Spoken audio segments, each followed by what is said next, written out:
मैं बचपन से सोचता था कि आखिर क्यों सर्कस में खड़े हाथी को महत्व एक जूट की रस्सी से ही बांध देता है।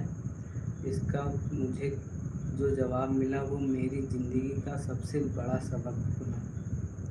मतलब यहाँ पर ये है कि मैं बचपन से यही सोचता था कि आखिर क्यों सर्कस में खड़े हाथी को महतो ने एक जूट से बांध दिया था। सर्कस में खड़े हाथी, जैसे सर्कस होता है तो वहाँ पर हाथी दिखाते हैं, घोड़ा दिखाते हैं, तो वहाँ पर हाथी को जूट से बांध दिया था, जूट की रस्सी से।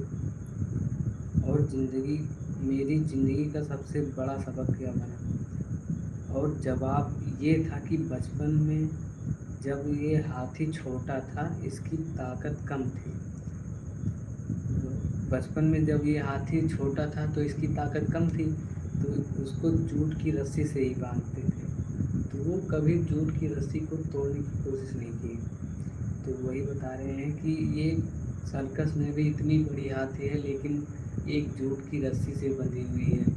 उसने कभी ये ऐसा नहीं सोचा कि अगर मैं इसको तोड़ दूं तो टूट जाएगी।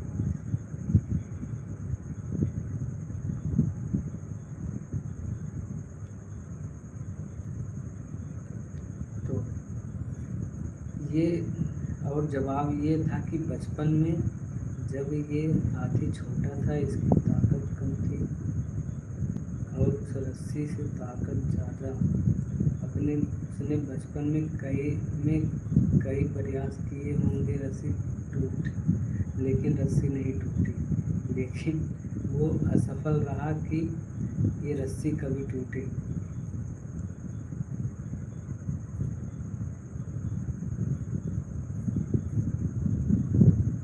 और उसके दिमाग में ये आ गया कि मुझसे कभी रस्सी टूटेगी ही नहीं, जिससे वो छोटे से लेकर बड़े तक भी कभी रस्सी तोड़ने का प्रयास ही नहीं किया। मुझसे रस्सी नहीं टूटेगी, ये बात धीरे धीरे अब उस हाथी के मानस पटल में बैठ चुकी थी। और